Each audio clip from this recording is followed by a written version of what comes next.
हाँ तो चलो भाई लोग स्टार्ट करते हैं हमारा आज का टॉपिक है फॉरेन एक्सचेंज रेट। भाई बहुत आसान सा बहुत प्यारा सा टॉपिक है ना, मतलब देख के मजा आ जाती है जब भी मेरे को ये टॉपिक पढ़ाने को मिलता है। मतलब बहुत इजी टॉपिक है। क्या कहता है ये टॉपिक मतलब ये बात करता है कि फॉरेन एक्सचेंज रेट क्या होता है। देखो मैं तुमको बताऊं ना, फॉरेन एक्सचेंज रेट क्या होता है, तो ये वो रेट है या ये वो प्राइस है, ये वो रेट है या ये वो प्राइस है जिसमें एक करेंसी दूसरी करेंसी से हम लोग परचेज कर सकते हैं, है ना, या एक्सचेंज कर सकते हैं। एक करेंसी, इसको कैसे लिखूंगा, अगर मैं इसकी डेफिनेशन लिखूं, it is the rate at which one currency, है ना, वन करेंसी ब्रैकेट में से यूएस का dollar is exchanged with other currency, है ना, विद अदर करेंसी, है ना। मान लेते हैं इंडिया का रुपी, है ना, at at foreign exchange market, है ना। मैंने क्या बोला, ये वो एक्सचेंज रेट है या ये वो प्राइस है जिसमें एक करेंसी को हम लोग दूसरी करेंसी से एक्सचेंज कर सकते हैं एक फॉरेन एक्सचेंज मार्केट में, है ना। एग्जाम्पल के तौर पे एग्जाम्पल के तौर पे एक डॉलर को अगर मेरे को रुपीस में खरीदना होगा तो मैं कितने रुपए दूंगा, 50 रुपीज दूंगा। तो हम क्या बोलेंगे, $1 can be exchange at ₹50 in India, है ना। तो ये फॉरेन एक्सचेंज रेट हो गया। फॉरेन एक्सचेंज रेट क्या है, इट इज द रेट और price at which one currency से US dollar is exchange with other currency से इंडिया रुपी, है ना, at foreign exchange market. Example, $1 equal to ₹50। अब जब हम लोग फॉरेन एक्सचेंज रेट के बारे में बात करते हैं तो अलग अलग कंट्री अलग अलग फॉरेन एक्सचेंज रेट को मतलब डिटरमाइन करने के लिए अलग अलग सिस्टम को फॉलो करती हैं। तो मोस्टली हमारे पास दो सिस्टम होते हैं, लेकिन मैं आपको तीन सिस्टम्स के बारे में बताऊंगा। पहला होता है फिक्स्ड एक्सचेंज रेट। पहला सिस्टम होता है फिक्स्ड एक्सचेंज रेट सिस्टम, है ना। फिक्स एक्सचेंज रेट सिस्टम का अगर मैं मोटा मोटा बताऊं, फिक्स एक्सचेंज रेट ये वो सिस्टम है ना जहां पे तुम्हारा एक्सचेंज रेट डिटरमाइन होता है गवर्नमेंट के द्वारा, है ना। और ये गवर्नमेंट कैसे डिटरमाइन करती है, एक किसी प्रीशियस मेटल को लेकर उसको डिटरमाइन करती है या किसी और दूसरी करेंसी को लेकर डिटरमाइन करती है। ठीक। दूसरा होता है फ्लेक्सिबल एक्सचेंज रेट, दूसरा होता है फ्लेक्सिबल एक्सचेंज रेट, और तीसरा होता है मैनेज्ड फ्लोटिंग एक्सचेंज रेट। ये ऐसा एक्सचेंज रेट है ना जहां पे हम दोनों का मतलब फिक्स का भी और फ्लेक्सिबल भी, दोनों सिस्टम एक साथ फॉलो कर रहे होते हैं। अभी देखो इसको डिटेल में तुमको बताता हूँ। चल सबसे पहले फिक्स एक्सचेंज रेट के सिस्टम के बारे में देखते हैं। फिक्स एक्सचेंज रेट क्या है, ये वो रेट है, it is the exchange rate it is the exchange rate which is which is determined which is determined, है ना, by the government or the central bank or the central bank, है ना, using some precious metal or other currency, है ना। मैंने क्या बोला, fix exchange rate वो सिस्टम है गवर्नमेंट द्वारा जिसमें सेंट्रल बैंक या गवर्नमेंट उस एक्सचेंज रेट को फिक्स करती है यूजिंग सम प्रीशियस मेटल या अदर करेंसीज। जैसे एग्जाम्पल के तौर पे मैं ये ले कह सकता हूं कि मान लो यूएस में ये जो $1 है, ये 50 यूएस में $1 का मैं मान लेता हूं क्या, 1 ग्राम क्या खरीद सकता हूँ, गोल्ड खरीद सकता हूँ। और इंडिया में मेरे को 50 रुपीज लगते हैं क्या खरीदने के लिए, 1 ग्राम गोल्ड खरीदने के लिए, 1 ग्राम गोल्ड खरीदने के लिए। तो मैं ये कह सकता हूं कि जो $1 है वो ₹50 के बराबर हो जाएगा। क्यों? क्योंकि दोनों दोनों कंट्री में 1 ग्राम गोल्ड खरीदना होगा, तो मेरे को यूएस में $1 पे करना पड़ेगा और इंडिया में ₹50 देने पड़ेंगे। तो हम क्या कह सकते हैं कि $1 किसके बराबर हो जाएगा? ₹50 के बराबर हो जाएगा। यहाँ पे हम लोग ने यहाँ पे कंट्री ने एक्सचेंज रेट जो डिटरमाइन किया है वो कैसे डिटरमाइन किया है? गोल्ड को वो मान के। तो इसको हम लोग गोल्ड स्टैंडर्ड कह देते हैं। इसको अगर तुमको कहना होगा तो क्या हो जाएगा? गोल्ड स्टैंडर्ड हो गया। सरकार ने गोल्ड को देख के एक्सचेंज रेट फिक्स कर दिया है। सरकार ने गोल्ड को देख के एक्सचेंज रेट फिक्स कर दिया है। ठीक। जब भी हम इस एक्सचेंज रेट सिस्टम के बारे में बात कर रहे होते हैं ना, तो इस एक्सचेंज रेट सिस्टम की एक खासियत होती है ना? इसको अगर तुमको फॉलो करना है किसी भी कंट्री को, तो उसको यहाँ पे लार्ज रिजर्व रखने पड़ते हैं। यहाँ पे क्या रखना पड़ता है? लार्ज रिजर्व्स रखने पड़ते हैं। आपने इंडियन इकोनॉमी में एक चैप्टर पढ़ा है एलपीजी पॉलिसी, है ना? Liberalization, privatization, globalization. उस पॉलिसी को आने से पहले, मतलब जब भी वो पॉलिसी आई, उस पॉलिसी को आने से पहले, है ना, हमारी कंट्री में फिक्स्ड एक्सचेंज रेट सिस्टम लगता था। तो हम हमारे पास 14 डेज के जो फंड बचे थे ना, उसमें आईएमएफ ने हम पे एक कंडीशन ये भी लगाई थी कि हमको इंडिया को सबसे पहले फिक्स्ड एक्सचेंज रेट सिस्टम से फ्लेक्सिबल एक्सचेंज रेट सिस्टम में कन्वर्ट होना पड़ेगा। तभी हम तुमको, आईएमएफ ने बोला तभी हम आपको हेल्प करेंगे, है ना? तो इसको लार्ज रिजर्व इसकी बहुत बड़ी रिक्वायरमेंट है। मतलब इंडिया को अगर, मतलब अगर एक्सचेंज रेट करना है, उसको स्टेबल रखना है, तो उसको स्टेबल रखने के लिए गोल्ड का बहुत बड़ा रिजर्व चाहिए होगा, बहुत बड़ा रिजर्व। तो ये इसका बहुत बड़ा ड्रॉबैक था। इसीलिए ये एक्सचेंज रेट सिस्टम इतना बेनिफिशियल नहीं रहा, है ना? क्योंकि इसको इसको मॉनिटर करने के लिए लार्ज रिजर्व की रिक्वायरमेंट होती थी, है ना? कोई दिक्कत यहां तक, है ना? अब जब भी तुम इस एक्सचेंज रेट को फॉलो करते हो, जब भी तुम इस एक्सचेंज रेट को फॉलो करते हो, तो ना, है ना, तुम्हारे साथ दो कंडीशनें, तुम्हारी कंट्री में दो कंडीशनें, क्या कह सकते हैं, एग्जिस्ट कर सकती है। या तो तुम्हारी कंट्री की करेंसी डीवैल्यूएट हो सकती है ना? या तो तुम्हारी कंट्री करेंसी डीवैल्यूएट हो सकती है, या तो तुम्हारी कंट्री की करेंसी रीवैल्यूएट हो सकती है। मैंने क्या बोला? या तो तुम्हारी कंट्री करेंसी डीवैल्यूएट हो सकती है, या तो रीवैल्यूएट हो सकती है। अब वर्ड आता है डीवैल्यूएट, यानी डीवैल्यूएशन क्या होता है? तो ये याद रखना, डीवैल्यूएशन और रीवैल्यूएशन, ये दो कंडीशनें ऐसी कंडीशनें हैं ना, जो फिक्स्ड एक्सचेंज रेट में एग्जिस्ट करती हैं, जो फिक्स्ड एक्सचेंज रेट में एग्जिस्ट करती हैं। अब डीवैल्यूएशन क्या होता है? डीवैल्यूएशन मतलब तुम्हारी कंट्री की करेंसी तो क्या हो गई है? डीवैल्यूएट कर गई है, कम हो गई है, मतलब उसकी परचेजिंग पावर कम हो गई है। जैसे फॉर एग्जांपल, पहले मैं $1 जो है वो ₹50 खरीद लेता था। $1 में कितने रुपए खरीद लेता था? ₹50 खरीद लेता था। मतलब अब मैं क्या कर रहा हूँ? $1 कितने का खरीद रहा हूँ? ₹70 खरीद रहा हूँ। तुमको देख के क्या लग रहा है? तुम्हारी कंट्री की पावर, तुम्हारे कंट्री की करेंसी की पावर क्या हो गई है? रिड्यूस हो गई है। मेरे इंडिया, मतलब मैं इंडिया से अगर मैं यूएस जाता था, तो मैं ₹50 देता था, मेरे को $1 मिल जाता था। अब वही डॉलर खरीदने के लिए मेरे को ₹70 देने पड़ रहे हैं। तो मेरी कंट्री की वैल्यू क्या हो गई? मेरे कंट्री की करेंसी की वैल्यू क्या हो गई? रिड्यूस हो गई है, डिक्रीज कर गई। इसको डीवैल्यूएशन कहते हैं। और रीवैल्यूएशन क्या हो गया? पहले $1 ₹50 का था, $1 ₹50 का था। अब वही $1 कितने रुपए का हो गया? वही $1 ₹30 का हो गया। ये कंट्री की, तुम्हारे करेंसी की वैल्यू क्या हो गई है? इसने कंट्री की, तुम्हारे कंट्री की करेंसी को क्या कर दिया? इंक्रीज कर दिया, इसकी पावर को इंक्रीज कर दिया है ना?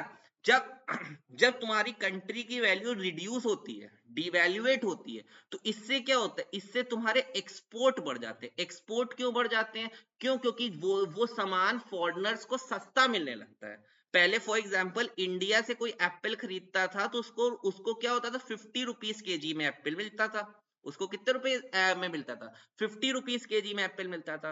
अब मतलब उसको $1 देना पड़ता था यूएस वाले को, इंडिया से एप्पल खरीदने के लिए। अब $1 जब 70 का हो गया, $1 जब 70 का हो गया, तो 50 के, मतलब वो 1 किलो एप्पल तो खरीद लेता है।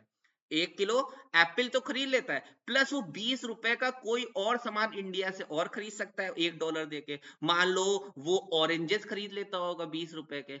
तो देखो, उससे एक्सपोर्ट बढ़ गए, तुम्हारे एप्पल के साथ साथ ऑरेंजेस भी बिकने लगे, है ना, उसी $1 से। और जब रीवैल्यूएशन होता है ना, तो जब रीवैल्यूएशन होता है करेंसी का, तो तुम्हारे कंट्री में इंपोर्ट्स बढ़ जाते हैं। इंपोर्ट्स क्यों बढ़ जाते हैं? क्योंकि तुम्हारी कंट्री के जो फॉरेन का सामान है ना, वो तुम्हारे लिए सस्ता हो जाता है ना। फॉरेन वाले मतलब मान लो जो सामान $2 का फॉरेन में मिलता था, है ना, तो $2 का फॉरेन में मिलता था, तो तुम इस $2 के लिए तुम कितने रुपए देते थे? 100 रुपीज खर्च करते थे, है ना। अब तुम इसके लिए, अब तुम्हारा $1 30 रुपए का हो गया है, $1 अब 30 रुपए का हो गया है, तो अब सिर्फ तुमको कितने रुपए खर्च करने पड़ रहे हैं? 60 रुपए खर्च करने पड़ रहे हैं। अब तुमको सिर्फ 60 रुपीज ही खर्च करने पड़ रहे हैं, तो ये फॉरेन का सामान तुमको अब सस्ता मिलने लगा है ना, तो तुम्हारे लिए इंपोर्ट्स बढ़ जाएंगे। तो अभी तक मैंने तुमको क्या बोला? मैंने तुमको बोला कि फिक्स एक्सचेंज रेट सिस्टम क्या है? ये ऐसा एक्सचेंज रेट सिस्टम है जिसमें एक्सचेंज रेट को गवर्नमेंट डिसाइड करती है, सेंट्रल बैंक डिसाइड करता है, फिक्स रखता है, यूजिंग सम प्रीशियस मेटल या अदर करेंसीज को देख के। ठीक, अगर हम लोग गोल्ड यूज कर रहे हैं तो उसको गोल्ड एक्सचेंज स्टैंडर्ड कह देते हैं। इसका एक ड्रॉबैक बहुत बड़ा क्या है कि इसको मैनेज करने के लिए तुमको लार्ज रिजर्व रिक्वायरमेंट बहुत ज्यादा होती है ना। दूसरा एक्सचेंज, अब अगर तुम इस एक्सचेंज रेट सिस्टम को फॉलो कर रहे हो, तो यहाँ पे दो कंडीशंस एग्जिस्ट कर सकती है, एक डीवैल्यूएशन और एक रीवैल्यूएशन। डीवैल्यूएशन क्या है? डीवैल्यूएशन मतलब decrease in the value of the currency, है ना। तुम्हारी वैल्यू ऑफ करेंसी क्या हो गई? डिक्रीज कर गई है ना। वैल्यू ऑफ करेंसी डिक्रीज करी है, वैल्यू डिक्रीज करी। मैंने क्या बोला? Value of currency is decrease. मैं क्या बोल रहा हूँ? यहाँ पे लिख दे रहा हूँ, वैल्यू ऑफ करेंसी के बारे में बात हो रही है। तुम्हारे करेंसी की वैल्यू डिक्रीज कर रही है, मतलब उसकी परचेजिंग पावर डिक्रीज कर रही है, उसकी परचेजिंग पावर डिक्रीज कर रही है। ठीक, मतलब पहले तुम $1 में 50, $1 से तुम अगर $1 50 रुपए का बिकता था, वही $1 70 रुपए बिकने लगा, मतलब तुम्हारे लिए डॉलर महंगा हो गया है। तुम्हारे लिए डॉलर महंगा हो गया तो डीवैल्यूएशन हो गया, तुम्हारे लिए डॉलर सस्ता हो गया है तो रीवैल्यूएशन, रीवैल्यूएट बढ़ गए, ऊपर मूव कर गए। ठीक, उम्मीद करता हूँ फिक्स्ड एक्सचेंज रेट समझ में आया होगा। दूसरा एक्सचेंज रेट सिस्टम आता है flexible exchange rate system. Flexible exchange rate system क्या था? ये एक ऐसा एक्सचेंज रेट सिस्टम था जिसमें हम लोग मार्केट फोर्सेस डिसाइड करती हैं एक्सचेंज रेट को। हमारे हाथ में कुछ नहीं होता है, गवर्नमेंट के हाथ में कुछ नहीं होता है। यहाँ पे मार्केट फोर्सेस, यानी यहाँ पे डिमांड फॉर डॉलर्स, है ना, डिमांड फॉर डॉलर्स और सप्लाई फॉर डॉलर्स, दोनों जहां पे इंटरसेक्ट करते हैं, वहां पे तुम्हारा एक्सचेंज रेट डिटरमाइन हो जाता है ना। वहां पे एक्सचेंज रेट डिटरमाइन हो जाता है। यहाँ पे मार्केट फोर्सेस यानी डिमांड और सप्लाई ऑफ डॉलर, ये जैसी डिमांड और सप्लाई जैसे मार्केट फोर्सेस तुम्हारे एक्सचेंज रेट को डिटरमाइन करते हैं। तो फ्लेक्सिबल एक्सचेंज रेट अगर तुमको डिफाइन करने को आएगा तो कैसे डिफाइन करोगे? It is the exchange rate which is determined by the demand and supply of market forces, है ना, which is determined by the demand and supply, है ना, ऑफ करेंसीज या ऑफ मार्केट फोर्सेस। ठीक है, कोई दिक्कत? कोई दिक्कत? है ना। इसको, इस सिस्टम को हम लोग फ्लोटिंग एक्सचेंज रेट सिस्टम भी कहते हैं। इसका दूसरा नाम अगर कोई पूछे क्या होगा, तो इसका दूसरा नाम क्या हो सकता है? Floating exchange rate. इसका दूसरा नाम क्या हो सकता है? Floating exchange rate. ठीक, जब तुम फ्लेक्सिबल एक्सचेंज रेट सिस्टम के बारे में बात करते हो, जब तुम फ्लेक्सिबल एक्सचेंज रेट सिस्टम के बारे में बात करते हो, तो यहाँ पे दो कंडीशनें एग्जिस्ट करती हैं। एक यहाँ पे एग्जिस्ट करता है डेप्रीसिएशन, एक यहाँ पे एग्जिस्ट करता है डेप्रीसिएशन, और एक यहाँ पे एग्जिस्ट करता है एप्रीसिएशन, है ना। अब ये अकाउंट्स वाला डेप्रीसिएशन एप्रीसिएशन नहीं है, ये डीए समझो, ये समझ लो, ये डीवैल्यूएशन और रीवैल्यूएशन जो तुमने पढ़ा था ना, ये उन्हीं का भाई है। मतलब ये समझ लो कि ये उसी का कजन भाई है। कजन भाई है मतलब फिक्स एक्सचेंज रेट सिस्टम समझ लो तुम्हारे पापा हो गए, फ्लेक्सिबल एक्सचेंज रेट समझो तुम्हारे बड़े पापा हो गए। तो फिक्स एक्सचेंज रेट सिस्टम के दो बेटे थे, एक डीवैल्यूएशन एक रीवैल्यूएशन। ऐसे ही फ्लेक्सिबल एक्सचेंज रेट सिस्टम के दो बेटे हैं, एक डेप्रीसिएशन एप्रीसिएशन। तो दोनों भाई भाई हैं, डीवैल्यूएशन और डेप्रीसिएशन भाई भाई, और एप्रीसिएशन और रिवैल्यूएशन भाई भाई, दोनों एक ही काम करते हैं। यहाँ पे ये डेप्रीसिएशन क्या होगा? $1 पहले अगर 50 रुपए का मिलता था, अब $1 कितने का मिलने लगेगा? 70 रुपए का मिलने लगेगा। सेम वही बात जो डीवैल्यूएशन करता था। यहाँ पे भी तुम्हारी परचेजिंग पावर क्या हो जाती है? यहाँ पे भी तुम्हारी करेंसी की परचेजिंग पावर क्या हो जाती है? रिड्यूस हो जाती है। तो डेप्रीसिएशन हो गया। एप्रिसिएशन क्या होगा? $1 पहले 50 रुपए का था, अब वही $1 कितने रुपए का हो गया? $1 30 रुपए का हो गया। तो एग्जाम में बस यही बात याद रखना, अगर तुमसे एग्जाम में क्वेश्चन आ रहा है distinguish between depreciation and devaluation, तो depreciation and devaluation are the two brothers, है ना, विद डिफरेंट मदर्स, है ना, ये समझ लो ये दो भाई हैं लेकिन अलग अलग मम्मियों से। एक फिक्स एक्सचेंज रेट सिस्टम का बेटा है, एक फ्लेक्सिबल एक्सचेंज रेट सिस्टम का बेटा है ना। मेरा एग्जांपल समझ ही पा रहे होगे, मतलब समझ रहे होगे कि मतलब दोनों की मम्मियां अलग अलग है, दोनों की मम्मियां अलग अलग है लेकिन पापा एक है। पापा कौन है? Exchange rate system. पापा कौन है? Exchange rate system. लेकिन दोनों की मम्मियां कौन है? अलग अलग है। एक की मम्मी है फिक्स एक्सचेंज रेट सिस्टम, एक की मम्मी है flexible exchange rate system. Fix exchange rate system किसकी मम्मी है? डिवैल्यूएशन की। और फ्लेक्सिबल एक्सचेंज रेट सिस्टम की मम्मी कौन है ना, डेप्रीसिएशन की मम्मी कौन है? Flexible exchange rate system. ठीक है, तो दोनों में काम क्या होता है? एक फिक्स एक्सचेंज रेट सिस्टम में जो डिवैल्यूएशन होता है उसमें परचेजिंग पावर रिड्यूस कर जाती है। ठीक है, क्यों रिड्यूस करी जाती है? वो गवर्नमेंट द्वारा रिड्यूस करी जाती है ना। और क्यों रिड्यूस करी जाती है? कि एक्सपोर्ट चीपर हो जाए, तुम एक्सपोर्ट प्रमोट करना चाह रहे हो। यहाँ पे मार्केट फोर्सेस, आपके हाथ में कुछ नहीं है, डेप्रीसिएशन हो रहा है ड्यू टू मार्केट फोर्सेस, यानी फ्लेक्सिबल एक्सचेंज रेट सिस्टम में आ रहे हैं हम लोग, है ना। यहाँ पे परचेजिंग पावर रिड्यूस करी जा रही है, यहाँ पे भी सेम मोटिव होगा, एक्सपोर्ट को प्रमोट करना है। ठीक, वैसे तो यहाँ पे तुम्हारे हाथ में कुछ नहीं होगा तो तुम कुछ नहीं कर पाओगे कि तुम एक्सपोर्ट प्रमोट करोगे। जब भी डेप्रिसिएशन हो जाएगा तो करेंसीज का, तो क्या हो जाएगा? एक्सपोर्ट बढ़ जाएंगे, एक्सपोर्ट बढ़ जाएंगे। ठीक है, अभी तक समझ में आया? Fix exchange rate system, flexible exchange rate system. Flexible exchange rate system को फ्लोटिंग एक्सचेंज रेट सिस्टम भी कहते हैं, और फिक्स एक्सचेंज रेट सिस्टम को हम लोग मैनेज्ड एक्सचेंज रेट सिस्टम भी कहते हैं। क्या क्या और कहते हैं? Managed exchange rate system, managed exchange rate system. ठीक, अब इन्हीं दोनों को अगर मैं मिला दूं तो अगला सिस्टम बन जाता है जिसको हम लोग कहते हैं floating exchange rate system, managed floating exchange rate system.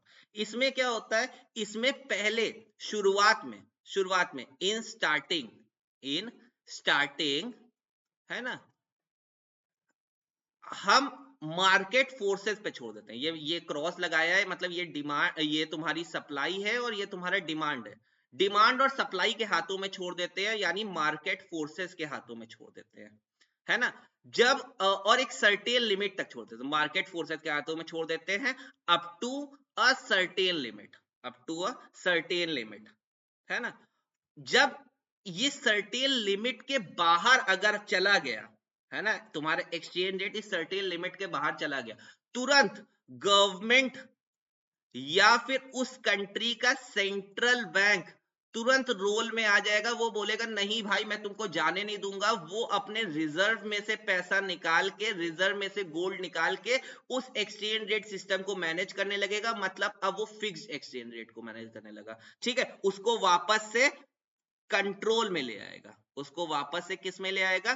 Control में ले आएगा। तो ये मैनेज फ्लोटिंग है। Manage floating exchange rate system क्या है? It is a system in which in starting the exchange rate is leaved on the hands of market forces up to a certain limit, है ना। if this certain limit is broken, the government or the central bank comes in the role, है ना, and follows the fixed exchange rate system by putting or taking the money into the economy, है ना, and controls the exchange rate and brings back it to the original point, है ना, and brings back it to the original point and again leave it to the market forces hands, है ना। मतलब मैंने क्या बोला? शुरुआत में मार्केट फोर्सेस के हाथ में छोड़ दिया, सर्टेन लिमिट तक, सर्टेन लिमिट के बाहर जाओगे गवर्नमेंट रोल में आ जाएगा, उसको वापस से फिक्स, मतलब रिजर्व्स को लगा के और सब करके मैनेज करके कंट्रोल करके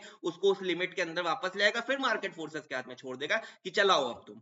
ठीक है, तो ये मैनेज फ्लोटिंग एक्सचेंज रेट हो गया। ठीक है, जब मतलब तुम उस लिमिट के बाहर नहीं जाने दे रहे, मतलब जैसे अगर इंडिया की सरकार ने बोल दिया कि अगर $1 80 तक चल रहा है तो हम कुछ नहीं बोलेंगे। ये सब मार्केट फोर्सेस, $80 चल रहा है, $80 तक हम कुछ नहीं बोल रहे, 79, 76, 75, 74 कुछ भी हो हमको मतलब नहीं, $80 तक हमको कोई टेंशन नहीं है। लेकिन जैसे ही $80 के बाहर जाएगा, तुरंत तुरंत हम अपना एक्सचेंज रेट सिस्टम बदल लेंगे और इसको किस में ले आएंगे, फिक्स एक्सचेंज रेट सिस्टम को यूज करेंगे। मतलब अपने जो हमने रिजर्व बना रखे हैं, लार्ज रिजर्व जो रखे हैं, उनका यूज करेंगे। उनका यूज करके हम इसको वापस से कंट्रोल में ले आएंगे, इसको वापस से कंट्रोल में ले आएंगे। तो वापस से जैसे ये कंट्रोल में आ जाएगा, इसको वापस से मार्केट फोर्सेस के हाथ में छोड़ देंगे। अब सेंट्रल बैंक का रोल खत्म। ठीक, तो मतलब हम लोग दोनों सिस्टम यूज कर रहे हैं। सर्टेन लिमिट तक मार्केट फोर्सेस के हाथों में, उस सर्टेन लिमिट के बियॉन्ड जाते हो तो फिक्स एक्सचेंज रेट सिस्टम में आ जाओगे। ठीक है, इसीलिए इस सिस्टम को हम लोग dirty float exchange rate system कहते हैं। Dirty float exchange rate, dirty, ये डर्टी पॉलिसी है ना। डर्टी पॉलिसी है कि मतलब तुम कभी इस लिमिट के बाहर जाने ही नहीं दे रहे हो, भले तुम्हारी कंट्री कितना पुअर परफॉर्म कर रही हो या कितना अच्छा परफॉर्म कर रही हो। तो ये dirty float exchange rate system के नाम से भी जाना जाता है। ठीक है, तीनों सिस्टम क्लियर हुए, है ना, तीनों सिस्टम क्लियर हुए। एग्जाम में अब यहाँ से देखो दो क्वेश्चन बनते हैं, है ना, 2 से 3 क्वेश्चन यहाँ से देखो बनते कैसे। सबसे पहले तो एक्सचेंज रेट क्या होता है, कितने तरह के एक्सचेंज रेट सिस्टम है। ठीक, फिर दूसरा फिक्स्ड एक्सचेंज रेट और फ्लेक्सिबल एक्सचेंज रेट में डिफरेंस बताओ। ठीक, दूसरा डेप्रीसिएशन डिवैल्यूएशन में अंतर बताओ, या एप्रीसिएशन रिवैल्यूएशन में अंतर बताओ। Manage floating exchange rate system क्या होता है, ये अकेला पूछ लेगा। ठीक है, तो है ना, या अलग अलग नाम पूछ लेगा एमसीक्यू में कि manage floating exchange rate system को क्या कहते हैं, डर्टी फ्लोट एक्सचेंज रेट कौन सा सिस्टम था। ठीक है, तो यहां से वो आ जाता है। तो अब तीनों सिस्टम क्लियर हो गए, एक्सचेंज रेट क्या है वो क्लियर हो गया। अब आते हैं why foreign exchange is demanded. Foreign exchange rate को क्यों डिमांड, मतलब फॉरेन एक्सचेंज रेट को क्यों डिमांड करना पड़ता है ना। तो फॉरेन एक्सचेंज रेट को डिमांड करने के मतलब पीछे क्या क्या रीजंस हैं। तो 5 रीजंस तो तुमको याद होने चाहिए, इजी रीजन है। तुम फॉरेन एक्सचेंज क्यों डिमांड करोगे, तुमने फॉर एग्जांपल कोई लोन ले रखा है, उसको रीपे करने के लिए, रीपेमेंट ऑफ लोन्स, है ना। सबसे पहला क्या होगा, कोई लोन ले रखा है, उसको रीपेमेंट करने के लिए। हमको कोई नई चीज परचेज करनी है तो डायरेक्ट परचेज फ्रॉम अब्रॉड, है ना, अब्रॉड से डायरेक्ट परचेज करने के लिए। तीसरा, कोई हमको अगर डोनेशन देनी है या ग्रांट्स देने हैं, फॉर एग्जांपल यूएस की इकोनॉमी में, मान लो यूएस की इकोनॉमी में, मान लो क्या यूएस क्या हो गया, मान लो यूएस में कोई नेचुरल कैलेमिटी आ गई। ठीक है, वो बर्बाद हो गया वो शहर, तो उसको सही करने के लिए, हेल्प करने के लिए, कुछ ग्रांट डोनेशन देने के लिए उसी कंट्री में। ठीक है, तीसरा, मान लो तुम्हारी कंट्री का एक्सचेंज रेट सिस्टम डेप्रिशिएट हो गया या डीवैल्यूएट हो गया, जो डिपेंडिंग ऑन कौन सा एक्सचेंज रेट सिस्टम फॉलो कर रहे हो, तो उसको सही करने के लिए, या उस मतलब तुम उस एक्टिविटीज को, स्पेक्युलेटिव एक्टिविटीज से डील करने के लिए, है ना, उसको करेक्ट करने के लिए, या वो जो स्पेकुलेशन एक्टिविटीज नहीं होती है कि पहले से खरीद के रख लिया सस्ते में और उसको जब देखा कि महंगे में बेचने के लिए, तो स्पेकुलेटिव एक्टिविटीज के लिए। तो 5-4 याद हो गए, एक और याद करो, एक और याद करो, है ना। तुम इन्वेस्टमेंट करने के लिए, है ना, तुमको क्या करना है, इन्वेस्टमेंट करना है, investment in the rest of the world. जैसे तुमने क्या बोला, तुम्हारे पास बहुत सारा डॉलर, इंडिया में बहुत सारा डॉलर फालतू पड़ा हुआ है आरबीआई के पास, तो आरबीआई क्या करेगा, उसको कहीं इन्वेस्ट कर देगा फॉर किसी और कंट्री में। ठीक है, तो investment in the rest of the world. तो 5 याद हो गए। सबसे पहला रीपेमेंट ऑफ लोन, दूसरा कोई डायरेक्ट परचेज करनी उसके लिए, तीसरा ग्रांट डोनेशन देने के लिए, चौथा कोई स्पेकुलेटिव एक्टिविटीज करने के लिए, पांचवा investment in rest of the world.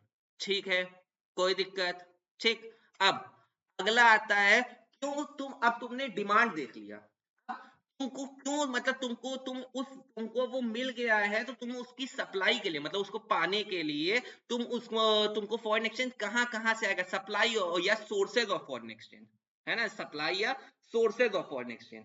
तो सबसे पहला सोर्स क्या हो गया, तुमने वहां पे क्या हुआ, डायरेक्ट परचेज किया, मतलब इंपोर्ट किया था सबसे पहला वहां पे। यहाँ पे तुम सबसे पहले क्या करोगे, एक्सपोर्ट्स करने के लिए, एक्सपोर्ट्स करोगे तो तुम्हारे पास डायरेक्टली क्या आ जाएगा, फॉरेन एक्सचेंज आ जाएगा एक्सपोर्ट्स करने के लिए।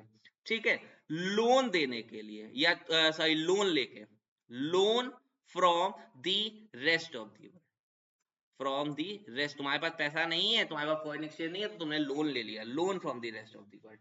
ठीक है, तीसरा तीसरा अगर तुम्हारी कंट्री में कोई इन्वेस्टमेंट कर दे, investment from rest of the world, है ना, investment from rest of the world. यहां पे जो इन्वेस्टमेंट थी, यहां पे investment in the rest of the world था, मतलब तुमको करनी है ना।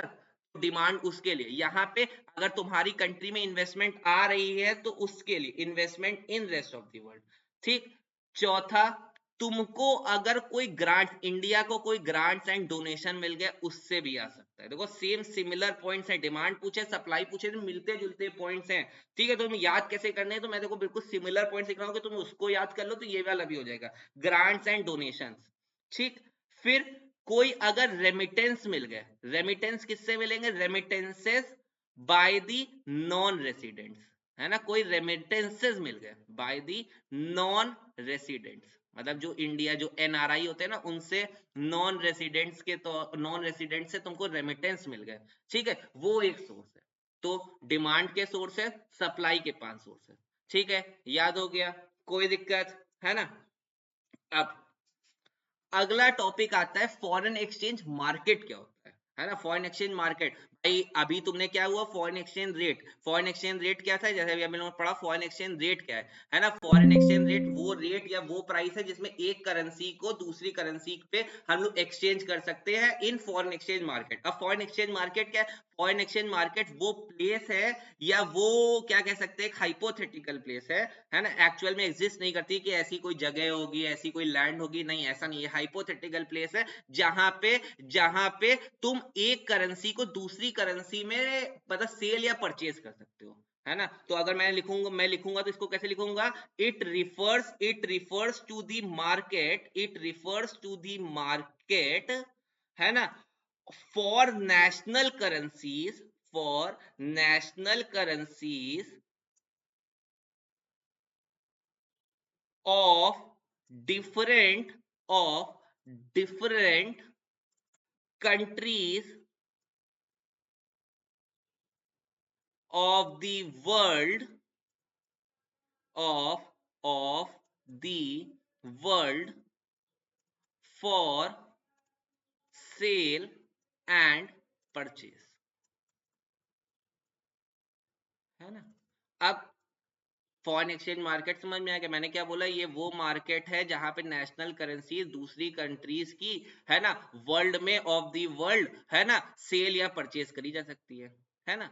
अब यहाँ पे जब जब तुम ये फॉरेन एक्सचेंज मार्केट में जब तुम ऑपरेशन कर रहे होगे, तो यहाँ पे दो तरह से ऑपरेशन हो सकता है ना। एक एक ऑपरेशन हो सकता है ना, एक ऑपरेशन हो सकता है स्पॉट मार्केट पे, स्पॉट मार्केट में, है ना, और एक ऑपरेशन हो सकता है फॉरवर्ड मार्केट का से, है ना। तो अब दोनों होते क्या है, तो चलो दोनों को डीपली में पढ़ते हैं, स्पॉट मार्केट क्या होता है और फॉरवर्ड मार्केट क्या होता है। स्पॉट मार्केट देखो क्या होता है ना। अगर मैं स्पॉट मार्केट के बारे में बात करूं, तो स्पॉट मार्केट क्या है, it handles the current transaction, जो अभी तुरंत होने वाले ट्रांजैक्शन है, मतलब एट द अल्टीमेट पॉइंट, मतलब तुरंत, है ना। यहाँ पे फॉरवर्ड मार्केट में it handle the transaction for future delivery, मतलब फ्यूचर में, मान लो आज मैंने कोई अग्रीमेंट किया, लेकिन उसकी जो डिलीवरी देनी है वो फ्यूचर में देनी है, तो आज के रेट पे मैंने डिसाइड कर लिया, जैसे फॉर एग्जांपल मैंने आज कोई टेंडर निकाला, उसका पहले ही आज मैंने रेट डिसाइड कर दिया, अब भले फ्यूचर में वो महंगा हो या सस्ता हो, मैं उतने ही रेट पे उसको बेचूंगा। ठीक है, तो यहाँ पे पहले से वो ट्रांजेक्शन फ्यूचर डिलीवरी के लिए सेट करे जाते हैं। यहाँ पे कोई हेजिंग नहीं होती, क्यों, क्योंकि तुमने जो किया वो आज में ही डिसाइड कर लिया, तो हेजिंग कैसे हो सकती है ना। तुम फ्यूचर हेजिंग मतलब तुम फ्यूचर के रिस्क को कम कर रहे हो। ठीक है, लेकिन यहाँ पे हेजिंग हो सकती है, तुम आज खरीद के रख लोगे, या आज खरीद के रख लोगे, मतलब आज डिसाइड कर लोगे तुम, ठीक है, उस रेट को, तो फ्यूचर में महंगा हो या सस्ता हो तो वो रिस्क खत्म हो जाता है, तो इट अलाउज हेजिंग। ठीक है, हेजिंग मतलब रिस्क को कम करना, मैं लिख देता हूं, reduce, hedging means reducing risk, है ना। तो यहाँ पे तुम रिस्क को रिड्यूस नहीं कर सकते हो, है ना, लेकिन यहाँ पे तुम रिस्क को रिड्यूस कर सकते हो, ये हेजिंग यहाँ पे हेल्पफुल नहीं है बिल्कुल, ये does not allow hedging, spot market it allows hedging. ठीक, यहाँ पे rate of exchange is determined in this market is called spot rate of exchange, यहाँ पे जो एक्सचेंज रेट डिटरमाइन होता है उसको स्पॉट रेट ऑफ एक्सचेंज कहते हैं, और यहाँ पे जो डिटरमाइन होता है उसको हम लोग फॉरवर्ड एक्सचेंज रेट कहते हैं या कॉन्ट्रैक्टेड एक्सचेंज रेट कहते हैं। यहाँ वाले को क्या कहते हैं, एक्सचेंज फॉरवर्ड, यहाँ से फॉरवर्ड मिस हो गया है, तो यहाँ लिख देता हूँ, सॉरी कलर बदलना है, फॉरवर्ड, है ना, यहाँ वाले को हम लोग कहते हैं फॉरवर्ड एक्सचेंज रेट या फिर कॉन्ट्रैक्टेड एक्सचेंज रेट। ठीक है, समझ में आया, समझ में आया? स्पॉट मार्केट क्या है, फॉरवर्ड मार्केट क्या है, ठीक है, समझ में आया? इजी, बहुत इजी सा टॉपिक। अभी तक देख लो मैंने क्या क्या पढ़ा। मैंने समझा फॉरेन एक्सचेंज रेट क्या होता है, आराम से सुनो। फॉरेन एक्सचेंज रेट क्या होता है ये देखा है ना, ये वो रेट है जिसमें एक करेंसी दूसरी करेंसी में एक्सचेंज करी जा सकती है, ये वो प्राइस है ना। इसके तीन तरह के सिस्टम हो सकते हैं फॉरेन एक्सचेंज रेट डिटरमाइन करने के लिए। फिक्स एक्सचेंज रेट, यहाँ पे गवर्नमेंट द्वारा फिक्स किया जाता है exchange rate using some precious metal या अदर करेंसीज, है ना। यहाँ पे दो चीजें हो सकती हैं, devaluation, revaluation. Flexible exchange rate, यहाँ पे एक्सचेंज रेट तुम नहीं डिटरमाइन करते हो, यहाँ पे मार्केट फोर्सेस डिटरमाइन करती हैं, इसीलिए इसको फ्लोटिंग एक्सचेंज रेट सिस्टम भी कहते हैं। यहाँ पे दो कंडीशन हो सकती है, डेप्रिसिएशन, एक एप्रिसिएशन। अगला आता है मैनेज फ्लोटिंग एक्सचेंज रेट। यहाँ पे शुरुआत में तुम मार्केट फोर्सेस पे छोड़ देते हो एक सर्टेन लिमिट तक, लेकिन उस सर्टेन लिमिट के अगर बाहर जैसे ही जाएगा तुरंत गवर्नमेंट रोल में आ जाएगी, ठीक, गवर्नमेंट उसको कंट्रोल करेगी, मैनेज करेगी, फिर जब वो मैनेज हो जाएगा वापस से मार्केट फोर्सेस के हाथों में आ जाएगा, इसीलिए इसको dirty float exchange rate system भी कहा गया है, ठीक। इसके कंपोनेंट्स, या अब तुमको फॉरेन एक्सचेंज क्यों डिमांड करनी चाहिए, तो तुमको लोन्स रीपे करने उसके लिए, कोई डायरेक्ट परचेज करनी है अब्रॉड से, है ना। डायरेक्ट परचेज के आगे तुम ये लिख सकते हो कि डायरेक्ट परचेज करनी है, मतलब तुमको क्या करना है, यहाँ पे इंपोर्ट करना है, यहाँ पे तुमको इंपोर्ट करना है तो इंपोर्ट लिख सकते हो। कोई ग्रांट या डोनेशन देनी है, यहाँ पे टू गिव, यहाँ पे देने के लिए, है ना, टू गिव, देने के लिए। कोई स्पेकुलेटिव एक्टिविटीज परफॉर्म करनी है, मतलब सस्ता खरीद के महंगा बेचना है, तो स्पेकुलेटिव एक्टिविटीज को मीट करने के लिए, है ना। इन्वेस्टमेंट करने के लिए दूसरी कंट्रीज में, investment in the rest of the world. अब सप्लाई क्यों करोगे, सबसे पहला एक्सपोर्ट करने के लिए, सबसे पहला किस लिए, एक्सपोर्ट करने के लिए, ठीक। दूसरा लोन देने के लिए, लोन लेके, सप्लाई मतलब सोर्सेस कहां से हैं, तो एक्सपोर्ट करोगे तो तुम्हारे पास फॉरेन एक्सचेंज आएगा, लोन लोगे, loan from the rest of the world. तीसरा इन्वेस्टमेंट अगर तुमको मिलेगा रेस्ट ऑफ द वर्ल्ड से, ठीक है, ग्रांट डोनेशन मिलेंगे तो तुम्हारे पास फॉरेन एक्सचेंज आएगा। रेमिटेंसेज आएंगे अगर नॉन रेसिडेंट से, ठीक है, नॉन रेसिडेंट से रेमिटेंसेज आएंगे। मान लो फॉर एग्जांपल मैं इंडिया का रहने वाला हूं, लेकिन मेरा परिवार इंडिया में रहता है, लेकिन मैं फॉरेन में काम करने गया, तो मैं फॉरेन में जो कमाऊंगा वो इंडिया पैसा भेजूंगा, तो उससे मेरी कंट्री में फॉरेन एक्सचेंज आ रहा है। जैसे फॉर एग्जांपल मेरी जॉब जो है वो यूएसए में है, मेरा जो सैलरी आती है वो डॉलर में, लेकिन मेरी फैमिली जो है वो इंडिया में रहती है, यहाँ इंडिया में मेरी फैमिली रहती है, तो मैं इंडिया पैसा भेजूंगा ना अपनी फैमिली के लिए, तो वो जो पैसा आएगा, वो जो रेमिटेंसेज आएंगे, उससे भी तुम्हारा फॉरेन एक्सचेंज का सोर्स है, ठीक है। अगला आता है फॉरेन एक्सचेंज मार्केट। क्या ये वो मार्केट प्लेस है जहां पे नेशनल करेंसी दूसरी कंट्रीज की सेल या परचेज हो सकती है। अब इसमें दो तरह के ऑपरेशन होते हैं इस एक्सचेंज मार्केट में, या तो स्पॉट मार्केट ऑपरेशन होता है या तो फॉरवर्ड मार्केट ऑपरेशन होता है। स्पॉट मार्केट मतलब तुरंत के तुरंत डिसाइड हो गया, it handles current transaction. Forward market में फ्यूचर डिलीवरी के लिए, यहाँ पे हेजिंग अलाउड नहीं है स्पॉट मार्केट में, यहाँ पे हेजिंग अलाउड है ना, मतलब यहाँ पे हेजिंग हो सकती है, ठीक। यहाँ पे जो एक्सचेंज रेट डेट सिस्टम जो डिटरमाइन होता है, जो एक्सचेंज रेट डिटरमाइन होता है उसको हम लोग स्पॉट रेट ऑफ एक्सचेंज कहते हैं। यहाँ पे जो एक्सचेंज रेट डिटरमाइन होता है उसको फ्लेक्सिबल या फॉरवर्ड एक्सचेंज रेट कहते हैं, या कॉन्ट्रैक्टेड एक्सचेंज रेट कहते हैं, ठीक है, ठीक है। उम्मीद करता हूँ आपको चैप्टर समझ में आया होगा, है ना। इजिली मैंने इस पॉइंट को कवर किया है। अब इस चैप्टर से इंपॉर्टेंट क्वेश्चंस की अगर बात करें, क्या क्या तुमको याद होना चाहिए, तो सबसे पहले तो डिफरेंस याद कर लेना, फ्लेक्सिबल, सबसे पहले तो डिफरेंस याद कर लो फ्लेक्सिबल और फ्लोटिंग के बीच में, है ना। मतलब एक कॉपी लो और पूरे चैप्टर को रिवाइज कैसे करना है एक माइंड में बना लो, जितना भाई सुन लिया तुरंत ही 5 मिनट लो और लिख डालो, फ्लेक्सिबल और फ्लोटिंग के बीच में एक दो तीन डिफरेंस है, ठीक। दूसरा याद कर लो मैनेज फ्लोटिंग क्या होता है, या यहीं पे एक तीसरा डिफरेंस बना लो मैनेज का भी, यहीं पे एक तीसरा डिफरेंस बना लो मैनेज का भी, है ना। सेम तीन डिफरेंसेस यहाँ पे लिख दो, मतलब फ्लेक्सिबल, फ्लोटिंग, मैनेज। अब किन्हीं तीन में किन्हीं को पूछ ले तुम लिख सकते हो, ठीक। दूसरा डेप्रीसिएशन और डीवैल्यूएशन में अंतर लिख डालो, और सेम रीवैल्यूएशन और एप्रिसिएशन में अंतर लिख डालो बैठ के, ठीक। फिर फॉरवर्ड एक्सचेंज मार्केट क्या होती है वो याद कर डालो, ठीक। और स्पॉट मार्केट और फॉरवर्ड मार्केट में डिफरेंस याद कर डालो। इतना इस चैप्टर से प्रिपेयर कर लो, मतलब एक क्वेश्चन, है ना, दो क्वेश्चन, तीसरा क्वेश्चन, चौथा क्वेश्चन, ठीक। और पांचवा क्वेश्चन क्या हो सकता है कि डिमांड और सप्लाई क्यों फॉरेन एक्सचेंज की जरूरी है, वो पांच पांच पॉइंट जो मैंने पीछे बताया ना, वो 5 पॉइंट कर लो। 5 क्वेश्चन इस चैप्टर से अगर तुमने प्रिपेयर कर लिए, अब एग्जाम में कुछ भी इसके बाहर से नहीं आएगा, ठीक है। ठीक है, ये 5 क्वेश्चन जरूर से जरूर अपनी कॉपी में 5 मिनट लो, मुश्किल से मुश्किल 5 से 10 मिनट लगेंगे। तुमने ये चैप्टर सुन लिया है, अब लिख सकते हो बैठ के फटाफट। माइंड मैपिंग खुद बना लो बैठ के, एक पेज निकालो सेंटर और पूरा चैप्टर लिख डालो कि एग्जाम में बोर्ड से पहले बस वो पन्ना देखेंगे, किसी की वीडियो देखने की जरूरत नहीं है कि भाई तुम देख के वन शॉट वीडियो देख रहे हो किसी की बैठ के। अपना टाइम वेस्ट करने की जरूरत नहीं है, एक वन शॉट नोट्स बना लो कि एग्जाम कितने दिन की भी छुट्टी हो, मैं तो बस 1 घंटे पहले बैठूंगा या 2 घंटे पहले बैठूंगा और पूरा चैप्टर रिवाइज, है ना। फिर बैठ के सैंपल पेपर जितने लगा सकते हो लगाओ बैठ के। सैंपल पेपर के लिए वीडियोस देखो किसी के, मैं ये नहीं कर रहा हूँ मेरी वीडियोस देखना सैंपल पेपर के, तुम किसी की भी देखो, बहुत अच्छे अच्छे टीचर्स पढ़ा रहे हैं, है ना, मेरे से भी अच्छे, ठीक है, तो उनकी वीडियो देखो, किसी की भी देखो, लेकिन चैप्टर रिवीजन करने के लिए जरूरत नहीं पड़नी चाहिए आज के बाद इस चैप्टर को, ठीक है। ठीक है, उम्मीद करता हूँ हमारा टॉपिक तुमको जो आज मैंने पढ़ाया ना वो बहुत अच्छा लगा होगा। अगर अच्छा लगा तो सच में वीडियो को लाइक करके जाना, है ना, सब्सक्राइब कर देना चैनल को अगर अभी तक नहीं किया है ना, जरूर प्लीज, मतलब, है ना, और कमेंट लिखना जरूर, मतलब जरूर से जरूर लिखना, आपके कमेंट्स ही मोटिवेट करते हैं, ठीक। तो टॉपिक को एंड करते हैं, मिलते हैं आपसे नेक्स्ट वीडियो में और अच्छा टॉपिक लाते हुए। चलिए टाटा बाय बाय।